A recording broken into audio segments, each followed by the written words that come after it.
एक महत्त्वाची update direct दिल्लीमधून Sonam Wangchuk यांना दिल्ली पोलिसांनी रुग्णालयामध्ये नेलेलं आहे। वांगचुक यांच्या उपोषणास्थळी मोठा गोंधळ पाहायला मिळतोय।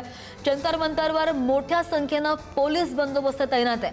काही वेळापूर्वी आपण पाहिलं अभिजित तिपकेंची एक पोस्ट होती की त्यांच्यावर हल्ला झालेला आहे अशी पोस्ट त्यांनी केली आणि आता एक महत्त्वाची अपडेट येते। पोलिसांनी सोनम वांगचुक यांना रुग्णालयात नेलं गेलेलं आहे। उपोषणस्थळी मोठा गोंधळ पाहायला मिळतो आणि या संदर्भात सगळे ताजे आणि सविस्तर अपडेट घेत आमचे प्रतिनिधी शिवाजी यांच्याकडून।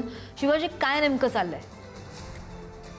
खरं तर या सगळ्या प्रकरणामध्ये सोनम वांगचुक यांची तब्येत ढासळलेली होती। त्यांनी स्वतः सोशल मीडियावरती एक पोस्ट लिहून सांगितलं होतं की त्यांचं 20% वजन घटलेलं आहे आणि आता स्नायूंवरती परिणाम होत आहे।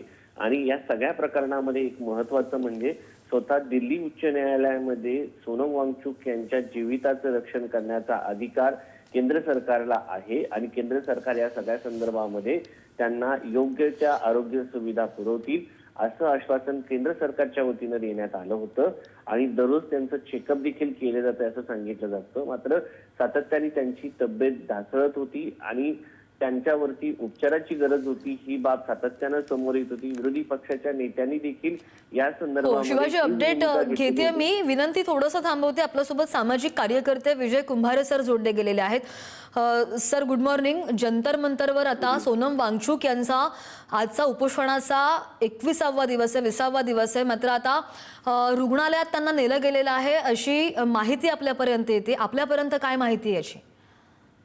नाही, अजून तरी माझ्यापर्यंत काही माहिती आलेली नाही। तर मी पण थोडं उशिराही झालेलं आहे। पण जर असं झालं असेल तर हे सरकारचा किती सरकार उद्धट आहे।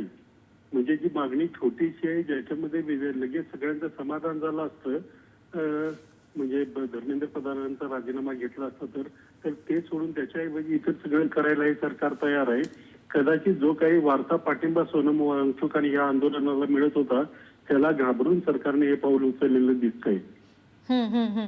सर पण बराच वेळ झाला, आज उपोषणाचा 21वा दिवस आहे, काहीतरी भूमिका सरकारनं घ्यावी ही एक अपेक्षा आहे तिथं उपस्थित असलेल्या सगळ्यांची, एकूण सगळ्यांचीच असं म्हणूया। आणि अन्य पक्ष जर पाठिंबा देत आहेत तर सरकार इतका वेळ का लावतंय कोणतीही भूमिका घेण्यासाठी? कारण की जीविताचा प्रश्न आहे, 21वा दिवस आहे, आता त्यांना रुग्णालयात नेलं जातंय। सरकारला भीती आहे ती या लोकांची भीती वाटते, कारण या सरकारला लोकांची पर्वा करायची गरज वाटत नाही। लोक जर जागे झाले तर कदाचित आपल्यावर काहीतरी मोठा पुढे परिणाम होऊ शकतो या भीतीपोटी सरकार करत नाहीये।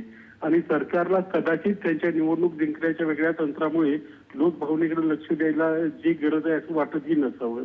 या दोन्ही गोष्टी त्याच्यामध्ये असू शकतात। अन्यथा धर्मेंद्र प्रधान असं काही इनडिस्पेन्सिबल नाही की ज्यांच्यावर कारवाई करू नये, ज्यांचा राजीनामा घेऊ नये। बरं झाले ते गुन्हे झालेत, विद्यार्थ्यांच्या आत्महत्या झाल्यात, पेपर फुटलेले, पेपर फुटीसाठी वायुसेना बोलवलेली आहे, वायुसेनेची मदत घेण्यात आली। हे सगळं स्वच्छ असताना सरकार पुन्हा पुन्हा या आत्महत्येचे खापत आपल्या डोक्यावर का घेत आहे हे समजायला मार्ग नाही। परंतु सरकार एका बाजूने घाबरलेलंही दिसत आणि एका बाजूला पर्वा करतानाही दिसत नाहीये। सर, कोर्टाने ताशेरे ओढल्यानंतर पोलीस म्हणूया किंवा सरकार म्हणूया हे सक्रिय झालं असं म्हणायचं? हा, तसं म्हणता येईल, कारण त्यानंतरच सरकारकडून प्रक्रिया म्हणजे जी सुरुवात करण्यात आली। आधी तेवढं गांभीर्याने घेतलं जात नव्हतं। उलट सोनम वांगचुक यांची तब्येत बिघडावी अशी परिस्थिती तिथे निर्माण केली जात होती। साधं टॉयलेट सुद्धा त्यांना मिळू नये, जी आजूबाजूची टॉयलेट आहे ती सुद्धा स्वच्छ करू नये, एवढी काळजी सरकारने घेतली हे आंदोलन मोडण्यासाठी। आणि हे सगळंच निर्डावलेपणाचं लक्षण आहे असं मला वाटतं। सर, सगळ्या स्तरातून या आंदोलनाला पाठिंबा मिळतो। शेवटचा प्रश्न विचारते, सगळ्या स्तरातून या आंदोलनाला पाठिंबा मिळताना पाहायला मिळतोय। लवकरात लवकर सरकारनं भूमिका घेणं अत्यंत गरजेचं आहे। एकूणच या आंदोलनासंदर्भात आपलं काय मत आहे वैयक्तिक? या आंदोलनाला मी स्वतः दिल्लीलाही 6 तारखेला गेलो होतो। अभिजित ज्या वेळेला इकडून आला त्यावेळेला पुण्यातही होतो, प्रेस कॉन्फरन्सलाही होतो। हे आंदोलन विद्यार्थ्यांच्या भावनांच्या एक प्रतीक आहे। त्या भावना किती तीव्र आहेत हे दाखवणारं हे आंदोलन आहे। हा काही राजकीय पक्ष नाही किंवा काही नाही। विद्यार्थी आत्महत्या करतायत, त्यांच्या परीक्षेवर परिणाम होतोय, त्यांचं भवितव्य अंधारात आहे, त्याच्या उद्रेकातून निर्माण झालेलं हे आंदोलन आहे। त्याच्यामुळे याला सगळ्यांनी पाठिंबा देणं म्हणजे कशासाठी त्यांनी आंदोलन केलंय याचाही विचार न करता विद्यार्थ्यांच्या तरुणांच्या भावनांना एक सपोर्ट करणं, त्यांना पाठिंबा देणं हे प्रत्येक भारतीयाचं कर्तव्य आहे. परंतु ते सरकारच्या का लक्षात येत नाही हे मला कळत नाहीये. अगदी सर, तुम्ही जसं म्हणालात तसं प्रश्न विद्यार्थ्यांच्या भवितव्याचा आहे, त्यामुळे या संदर्भात काहीतरी ठोस निर्णय लवकरात लवकर लागावा ही अपेक्षा वेळा. सर, खूप खूप धन्यवाद. तुम्ही पुढारी न्यूजशी बोललात, त्यासाठी आपली प्रतिक्रिया दिलीत, आपलं मत मांडलं त्यासाठी धन्यवाद. सामाजिक कार्यकर्ते विजय कुंभार सर आपल्यासोबत जोडले गेलेले होते. आणि यानंतर आपण पुन्हा एकदा जाऊयात. दिल्लीहून आमचे प्रतिनिधी शिवाजी काळे आपल्यासोबत आहेत. शिवाजी, आपण बोलत होतो पोलिसांनी रुग्णालयामध्ये सोनम वांगचुक यांना नेलेलं आहे का, त्यांची प्रकृती सध्या कशी आहे आणि आंदोलनस्थळी सध्या काय वातावरण? सध्याची माहिती मिळते त्यानुसार आपल्याला माहिती आहे की सोनम वांगचुक यांचं वजन 20 किलोहून अधिक कमी 20% अधिक कमी झालं होतं. आणि या सगळ्या दृष्टिकोनातून त्यांनी स्वतःही माहिती दिली होती. त्यांच्या शरीरातील जे भाग आहेत 20% त्याच्यावरती परिणाम झालेला आहे असं त्यांचं म्हणणं होतं. त्या दृष्टिकोनातून त्यांच्यावरती उपचार करणं गरजेचं होतं. एकीकडे मागण्या आहेत, देशातील शिक्षण व्यवस्थेबद्दल प्रश्नचिन्ह उपस्थित आहे. त्याचबरोबर या सगळ्यामध्ये अभिजित दिटके यांचा जीव देखील महत्वाचा आहे आणि त्यांचा जीव वाचवणं, त्यांच्या जीविताचं रक्षण करणं हे सरकारचं काम आहे.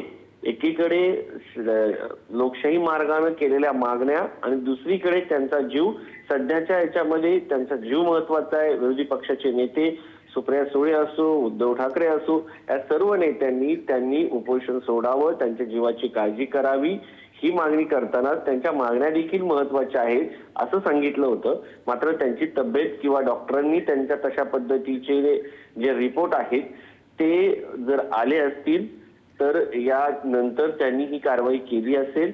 कारण दिल्ली उच्च न्यायालयामध्ये सरकारने तशा पद्धतीचं आश्वासन न्यायालयाला दिलं होतं. त्या दृष्टिकोनातून ही कारवाई केली असेल. आणि या सगळ्या याच्यामध्ये अभिजित दिटके यांचं म्हणणं असं आहे की त्यांना डिटेन्शन मध्ये ठेवण्यात आलेलं आहे, त्यांना पोलिसांनी अटक केलेली आहे, ताब्यात घेतलेलं आहे असं त्यांचं म्हणणं आहे. त्यांनी सोशल मीडियावरती या सगळ्या संदर्भामध्ये दावा केलेला आहे की त्यांना पोलिसांनी पकडलं आहे आणि त्यांना तात्काळ ताब्यात घेतलेलं आहे. आणि दिल्ली पोलिसांनी जंतर मंतरवरती जे काही आंदोलन सुरू होतं ते मोडलेलं आहे आणि सोनम वांगचुक सरांना या ठिकाणून फोर्सफुली हलवण्यात आलेलं आहे असं त्यांचं म्हणणं आहे. आंदोलनाचा 29वा दिवस आहे आणि स्वतः सोनम वांगचुक यांच्या उपोषणाचा आजचा 21वा दिवस होता आणि 21व्या दिवशी त्यांना हलवण्यात आलेलं आहे. त्यांच्यावरती आज उपचार करण्यात आलेले आहे आणि सातत्याने या सगळ्या संदर्भामध्ये सकाळीच त्यांनी असा दावा केला होता का या ठिकाणी काहीतरी फेकण्यात आलेलं आहे. विनंती पुन्हा एकदा थोडंसं थांबवते. आपल्यासोबत काँग्रेस नेते अतुल लोंढेजी जोडले गेलेले आहेत. अतुलजी, गुड मॉर्निंग. आपण पाहतोय की सोनम वांगचुक यांचा 21वा दिवस आहे याचा उपोषणाचा आणि तिथं गोंधळाची परिस्थिती बरीच आहे. त्यांना जबरदस्ती रुग्णालयात हलवलं गेलेलं आहे अशी ताजी माहिती आतापर्यंत आलेली आहे. आपल्यापर्यंत काही माहिती आहे याची? सगळीकडनंच ही माहिती येते आहे की सोनम वांगचुक यांना उचललेलं आहे. इतके निष्ठुर, इतके निर्दयी, इतके क्रूर एमबीएस पण नव्हते. आणि जिथे लोकशाही आहे असं म्हणतात, लोकशाहीचं मार तिथे गुण गातात नरेंद्र मोदीजी, बाहेर जाऊन त्यांना मजबुरीमध्ये गांधीजींच्या पुतळ्याला नमस्कार करू लागतो. ते हे विसरतात की याच्यामध्ये त्यांनी चर्चा करायला पाहिजे, नक्की तोडगा काढायला पाहिजे. आता काय मागण्या आहे, शिक्षण व्यवस्थेमध्ये दुरुस्ती करण्यासाठी काय केलं पाहिजे हे करण्याच्या ऐवजी त्यांनी आपली हिटलरशाही आणि मुसोलिनीशाही जी आहे, फासिस्टपणा जे आहे तो स्पष्टपणे दाखवलेला आहे. हे का असं होतं तर निवडणूक आयोगाला हातात घेऊन आपल्याला निवडणुका जिंकता येतात, जनभावनेच्या विरोधात जाऊनही निवडणुका जिंकता येतात हे त्यांना माहीत झालेलं आहे. म्हणून आता या देशामध्ये लोकशाही राहिली नाही याचे हे स्पष्ट संकेत आहे. या सरकारला कोणाशी चर्चा करायची नाही, कोणाच्या समस्येवर लक्ष द्यायचं नाही, कोणाशी काही देणं घेणं नाही आहे. बलात्कार झाले तरी हे आपल्या लोकांच्या पाठीशी उभे राहतात, भ्रष्टाचार झाला तरी आपल्या लोकांच्या पाठीशी उभे राहतात. लोकांच्याकडे किचनवर टाका, पेपर लीक करा, भ्रष्टाचार करा, काही करा, यांना आता काही जनतेशी देणं घेणं राहिलं नाही. जनतेपासून हे सरकार तुटलेलं आहे. हे सरकार नाही, आता हे हुकुमशाही झालेली आहे. सर, 2 दिवसांपूर्वी न्यायालयाने सुद्धा सुनावलेलं आहे बरंच सरकारला. त्यानंतर सरकार कुठेतरी सक्रिय झाल्याचं पाहायला मिळत आहे. तरी सुद्धा फ्रंट फूटवर नाही. आता रुग्णालयात दाखल केलं गेलंय आणि नंतर मग सगळ्या स्तरातून जो वाढता पाठिंबा आहे, आणखी परिस्थिती बिघडू नये यासाठी सरकारनं हे केलं असं म्हणूया आपण.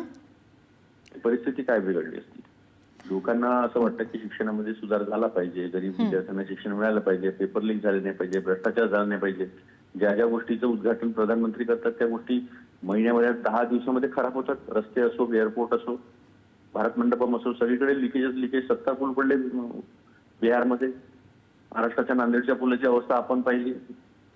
मृणालताई गोरेचं ब्रिज पाहिला, एवढा बुलेट ट्रेनचा तुम्ही बांधलेला पूल वाहून गेला. त्याच्यामुळे याच्यावर उत्तर द्यायची नाही, सरळ सरळ हुकुमशाही आहे. परिस्थिती काय बिघडलेली आहे या देशामध्ये? गांधींनी अहिंसेचं तत्व दिलेलं आहे, त्यामुळे परिस्थिती बिघडण्याचा प्रश्नच येत नाही. या सरकारचं डोकं बिघडलेलं आहे. सर, आपली काय वैयक्तिक मागणी आहे? वैयक्तिक मागणी हीच आहे की चर्चा झाली पाहिजे. लोकांच्या भावना किती तीव्र आहेत. काल राहुल गांधींच्या देहरादूनच्या कार्यक्रमामध्ये जबरदस्त पाऊस होता, तरी सुद्धा हजारोच्या संख्येने तिथे विद्यार्थी आणि पालक जमा झाले होते. रियाने जिने आत्महत्या केली तिच्या वडिलांचं काय म्हणणं होतं की पुन्हा कुठल्या बापावर अशी परिस्थिती येऊ नये की 18 वर्षाच्या मुलीचं त्याला मृतदेह पाहावा लागला. अशा भावना असताना हे सरकार इतक्या निष्ठुरपणे वागण्याचं कारणच आहे की देशात लोकशाही संपवलेली आहे. सर, शिक्षण व्यवस्था सुधारण्यासाठी जर काही करायला लागत असेल तर सरकारनं सुद्धा एक पाऊल पुढे यावं ही अपेक्षा. धन्यवाद सर, पुढारी न्यूजशी आपण बोललात त्यासाठी.